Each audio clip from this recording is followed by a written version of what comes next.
கவலைப்படுவதை விட கூடுதலாக எதற்கு கவலைப்படுகிறோம்?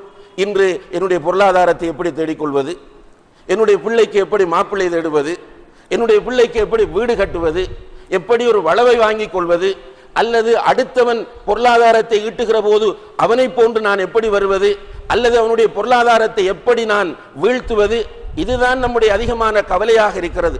ரசூல் ஸல்லல்லாஹு அலைஹி வஸல்லம் அவர்கள் சொல்கிறார்கள், மன் கானத் ஹம்முஹு துன்யா, யாருடைய கவலையாக உலகம் மாறுகிறதோ ஜஅலல்லாஹுல் ஃபக்ர பைன ஐனைஹி, அவனுடைய கண் முன்னால் அல்லாஹ் வறுமையை கொண்டு வந்து விடுவான். போதாது ஒரு ஏழை காலையிலே எழுந்திருப்பான், எழுந்து ஒன்று அவன் ஒரு கூலி தொழிலுக்கு செல்வான், ஒரு 2 மணி 3 மணி வரைக்கும் கூலி தொழிலை முடிப்பான், அவனுக்கு கிடைக்கிற சம்பளத்தை எடுத்து வருவான், வீட்டில் மனைவி மக்களோடு சந்தோஷமாக உட்கார்ந்து சாப்பிடுவான், உடம்புக்கு தேவையான ரெஸ்டை தாராளமாக கொடுப்பான், இரவிலே செய்ய வேண்டிய இபாதத்துக்களை செய்வான். அல்ஹம்துலில்லாஹ், அந்த மனிதன் சந்தோஷமாக வாழ்ந்து கொண்டு செல்கிறான். மாடி வீடுகள் இருக்கிறது, பெரும் பெரும் அசையும் அசையா சொத்துக்கள் இருக்கின்றன, வாகனங்கள் இருக்கின்றன.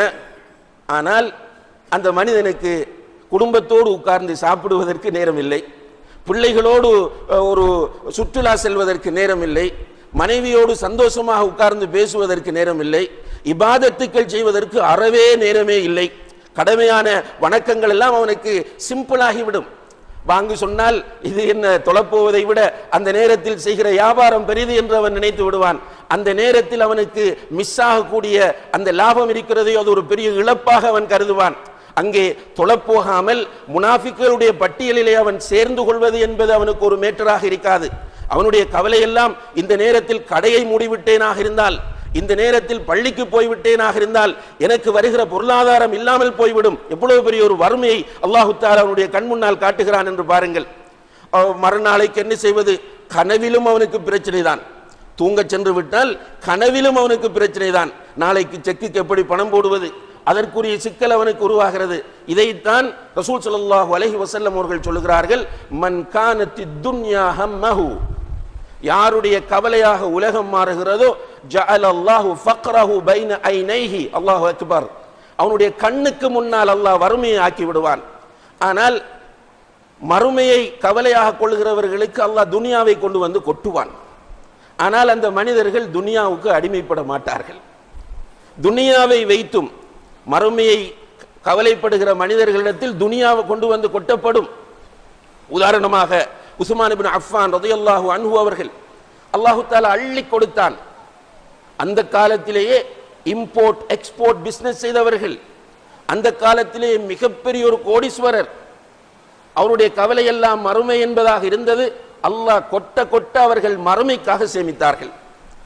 எங்கெல்லாம் ரசூல் ஸல்லல்லாஹு அலைஹி வஸல்லம் அவர்கள் இதை செய்தால் சுவர்க்கம் கிடைக்கும் என்று சொன்னார்களோ அந்த இடத்தில் முதலாம் ஆளாக இருந்தவர்கள் உஸ்மான் இப்னு அஃபான் ரலியல்லாஹு அன்ஹு அவர்கள்.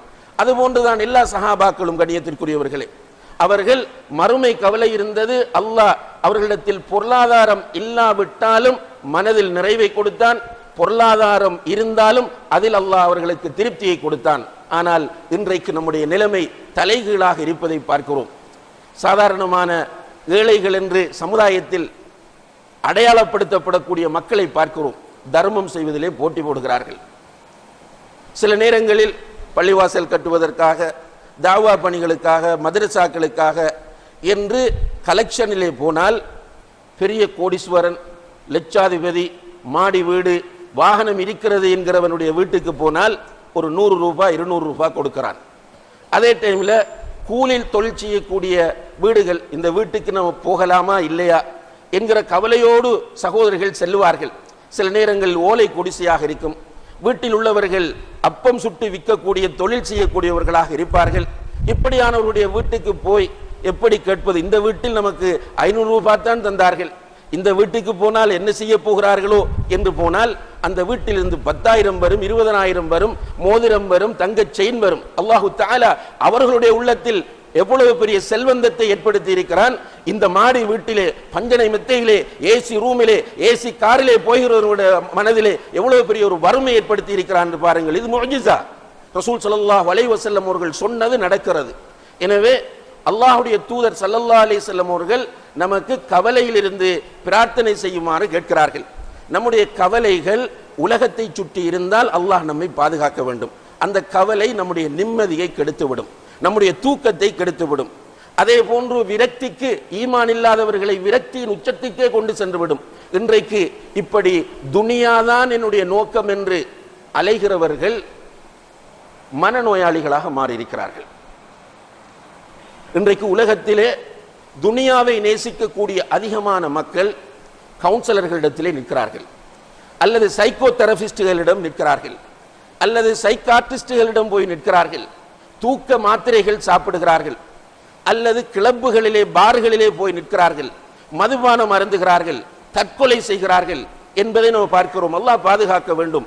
ஒரு முஃமினுடைய பார்வை மிக தெளிவாக இருக்க வேண்டும். அந்த முஃமினுக்கு முன்மாதிரியாக நபிகள் நாயகம் ஸல்லல்லாஹு அலைஹி வஸல்லம் அவர்கள் இருக்க வேண்டும்.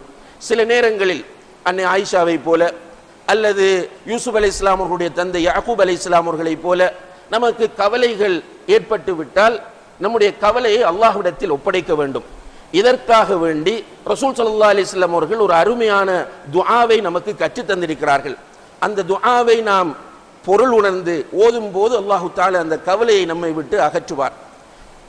அந்த துஆ தான் அல்லாஹும்ம இன்னி அப்துக் வப்னு அப்திக் வப்னு அமதிக் நாசியதி பியதிக் மாதின் ஃபிய ஹுக்முக் அத்லுன் ஃபிய கதாஉக் அஸ்அலுக பிகுல்லி இஸ்மின் ஹுவ லக் சம்மைத பிஹி நஃப்ஸக் அவ் அன்ஸல்தஹு ஃபி கிதாபிக் أو علمته أحدا من خلقك أو استأثرت به في علم الغيب عندك أن تجعل القرآن العظيم ربيع قلبي ونور صدري وجلاء همي وذهاب حزني. இந்த துஆவை ஒருவர் ஓதினால் அவருடைய மனதில் ஏற்படக்கூடிய கவலை போய்விடும் என்று நபிகள் நாயகம் ஸல்லல்லாஹு அலைஹி வஸல்லம் அவர்கள் சொல்கிறார்கள். உண்மையிலே அந்த துஆவின் பொருளை புரிந்தாலே கவலை போய்விடும். ஓதுகிற போது துஆவின் பொருளை புரிந்தாலே கவலை போய்விடும். அல்லாஹும்ம இன்னி அப்துக், யா அல்லாஹ் நான் உன்னுடைய அடிமை, வப்னு அப்திக் உன்னுடைய அடிமையின் மகன், வப்னு அமதிக் உன்னுடைய அடிமை பெண்ணின் பிள்ளை நான். இந்த வார்த்தையிலேயே நாம் அல்லாஹ்வுடைய அந்த கலா கதிரின் அடிப்படையில் இயங்குகிறோம் என்பது உறுதிப்படுத்தப்படுகிறது. இயக்குகிறவன் அல்லாஹ், நான் அடிமை, யா அல்லாஹ் நான் அடிமை, உன்னுடைய அடிமையின் மகன், உன்னுடைய அடிமை பெண்ணின் மகன் என்று சொல்லிவிட்டு நாசியதி பியதிக், அல்லாஹு அக்பர், என்னுடைய குடும்பி முடி உன்னுடைய கையிலே இருக்கிறது, என்னுடைய குடும்பி முடி உன்னுடைய கையிலே இருக்கிறது. அதாவது நெற்றி முடி, நெற்றி முடியை பிடித்து இழுத்தால் பின்னால் தான் போக வேண்டும். இப்போ அல்லாஹு தஆலாவிடத்தில் நம்ம சொல்லுகிறோம் நாசியதி பியதிக், என்னுடைய குடும்பி முடி உன்னுடைய கையிலே இருக்கிறது. மாதின் ஃபிய ஹுக்முக், உன்னுடைய தீர்ப்பு என்னுடைய விஷயத்தில் நடந்தேறிவிட்டது. அதுலுன் ஃபிய கதாஉக், உன்னுடைய தீர்ப்பு நீதியானது, ஏற்றுக்கொள்கிறோம். நீ என்ன எழுதினாயோ அது நடந்திருக்கிறது, நீ எழுதியது நீதியானது. எனக்கு இந்த கஷ்டம் வர வேண்டும் என்று நீ எழுதியிருக்கிறாய், அது நீதியானது. உனக்குத்தான் அதனுடைய ஹிக்மத் தெரியும், நான் அதை கடைசி வரைக்கும் குறை காண மாட்டேன். அதுலுன் ஃபிய கதாஉக், இவ்வளவு சொல்லிவிட்டு அல்லாஹ்விடத்தில் கேட்கிறோம் அஸ்அலுக பிகுல்லி இஸ்மின் ஹுவ லக, யா அல்லாஹ் உனக்குரிய எல்லா திருநாமங்களை கொண்டு உன்னிடம் கேட்கிறேன். சம்மைத பிஹி நஃப்ஸக், அந்த பெயர்களை உனக்கு நீ சூட்டியிருக்கிறாய். அவ் அன்ஸல்தஹு ஃபி கிதாபிக், அல்லது உன்னுடைய வேதத்தில் அதை நீ இறக்கி இருக்கிறாய். அவ் அல்லம்தஹு அஹதம் மின் ஹல்கிக், அல்லது உன்னுடைய அடியார்களில் யாருக்காவது நீ அந்த பெயர்களை கற்றுக் கொடுத்திருப்பாய். அவ் இஸ்தஅஸர்த பிஹி ஃபி இல்மில் கைபி இந்தக், அல்லது மறைவான ஞானத்தில் உன்னிடத்திலே அதை நீ பாதுகாத்து வைத்திருப்பாய். அப்படியான உன்னுடைய அனைத்து திருநாமங்களை கொண்டும் உன்னிடத்திலே நான் கேட்கிறேன். அன் தஜ்அல் குர்ஆன ரபீஅ கல்பி, குர்ஆனை என்னுடைய உள்ளத்திற்கு வசந்தமாக ஆக்கிவிடு. அல் குர்ஆனை என்னுடைய உள்ளத்திற்கு வசந்தமாக ஆக்கிவிடு. வ நூர சத்ரி, என்னுடைய நெஞ்சுக்கு அதை ஒளியாக ஆக்கிவிடு.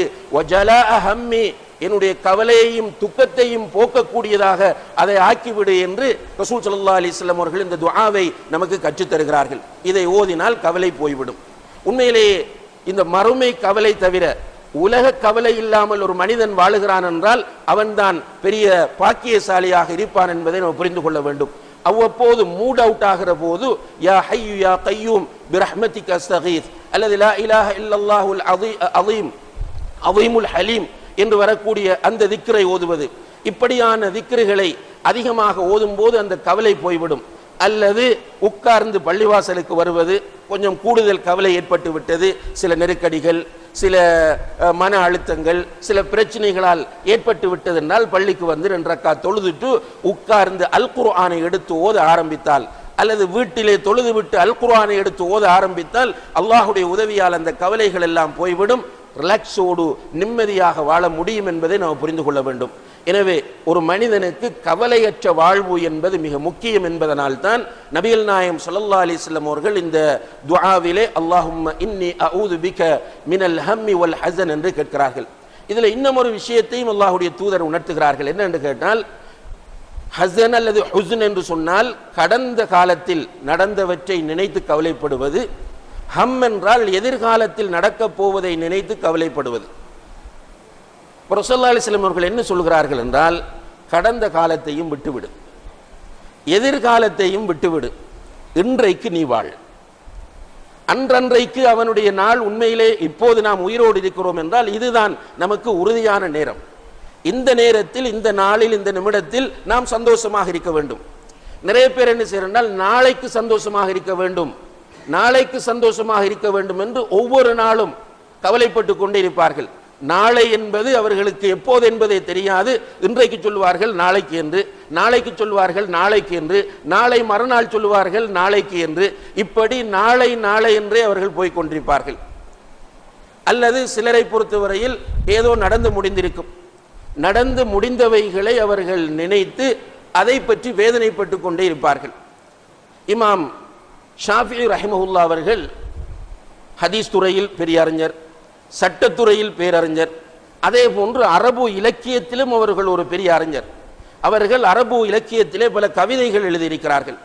அதிலே ஒரு கவிதை அவர்கள் எழுதுகிறார்கள், தஇல் ஐயாம தஃஅலு மா தஷா, காலம் விரும்பியதை செய்யட்டும் நீ விட்டுவிடு, வத்திப் நஃப்ஸன் இதா ஹக்கமல் கதா, காலம் விரும்பியதை செய்யட்டும் விட்டுவிடு, அல்லாஹ்வுடைய தீர்ப்பு நடந்து விட்டால் அதை கொண்டு நீ திருப்திப்படு. வத்திப் நஃப்ஸன் இதா ஹக்கமல் கதா, அல்லாஹ்வுடைய தீர்ப்பு ஒன்று நடந்து விட்டது என்றால் திருப்தி அடை. உன்னை பொறுத்தவரையில் நீ கலா கதிரை ஈமான் கொண்டவன், எனவே அந்த கலாவை நீ கொண்டு திருப்தி அடை. வலா தஜ்ஸா லி ஹாதிஸத்தில் லயாலி, காலங்களின் கோலங்களுக்காக நீ உன்னை கலங்கிக் கொள்ளாதே, நீ காலங்களின் கோலங்களை பார்த்து தடுமாறாதே.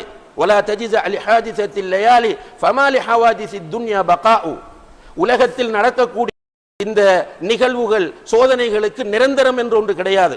இன்றைக்கு ஒருவர் எதிரியாக இருப்பார், நாளைக்கு சலாம் சொல்லி நண்பராகுவார். இன்றைக்கு ஏழையாக இருப்பார், நாளைக்கு பணக்காரராகுவார். இன்றைக்கு குழந்தை இல்லை என்று கவலைப்பட்டு கொண்டிருப்பார், அல்லாஹ்வுடைய உதவியால் நாளைக்கு குழந்தை கிடைக்கும். அதே போன்று மகளுக்கு மாப்பிள்ளை கிடைக்கவில்லை என்று கவலைப்பட்டு கொண்டிருப்பார், நாளைக்கு கிடைத்துவிடும். அப்போ காலத்திலே உள்ள விஷயங்கள் எதுவுமே நிரந்தரமானவை கிடையாது. ஃபமாலி ஹவாதிஸித் துன்யா பகாஉ வகுன் ரஜுலன் அலல் அஹ்வாலி ஜல்தா, சோதனைகள் கஷ்டங்கள் வரும்போது நீ உறுதியோடு இரு. வகுன் ரஜுலன் அலல் அஹ்வாலி ஜல்தா வஷீமத்துக ஸமாஹத்து வல் வஃபாஉ, உனக்கு அல்லாஹ் தந்திருக்கிற மிக உயர்ந்த பண்பு என்னவென்றால் தயாளத்தன்மை. அல்லாஹ்வுடைய கதிரை புரிந்து கொள்வது, அதை ஏற்றுக்கொள்வது, அளித்த வாக்குறுதியை நிறைவேற்றுவது, இது உன்னிடம் இருக்கிற ஒரு மிக முக்கியமான பண்பாகும் என்று சொல்லிக்கொண்டு அந்த கவிதையை முடிக்கும் போது அவர்கள் சொல்லுகிறார்கள், வமன் நஸலத் பிசாஹத்திஹில் மனாயா, ஒருவனுக்கு மௌத்து வந்துவிட்டால் ஃபலா அர்துன் தகீஹி வலா ஸமாஉ, பூமியும் அவனை பாதுகாக்காது, வானமும் பாதுகாக்காது. ஒருவனுக்கு மௌத்து வந்துவிட்டால் பூமியும் பாதுகாக்காது, வானமும் பாதுகாக்காது. இப்போ இந்த கவிதையிலே இமாம் அவர்கள் அழகாக சொல்லுகிறார்கள், நடந்து முடிந்ததை பற்றி நீ அலட்டிக் கொள்ளாதே, அல்லாஹ்விடத்திலே ஒப்படைத்து விடு, அல்லாஹ் போதுமானவன். நீ அல்லாஹ்வின் மீது தவக்குல் வைப்பீராக இருந்தால் அல்லாஹ் உனக்கு ஒரு சிறந்த வழியை காட்டுவான். நபிகள் நாயகம் ஸல்லல்லாஹு அலைஹி வஸல்லம் அவர்களிடத்திலே வந்து எதிரிகள் உங்களுக்கு எதிராக ஒன்று சேர்ந்திருக்கிறார்கள், அப்படி நடந்தது இப்படி நடந்தது என்றெல்லாம் சொல்லும் போது ரசூலுல்லாஹி அலைஹி வஸல்லம் அவர்களிடமிருந்து வருகிற வார்த்தை ஹஸ்புனல்லாஹு வ நிஅமல் வக்கீல். இப்ராஹிம் அலைஹிஸ்ஸலாம்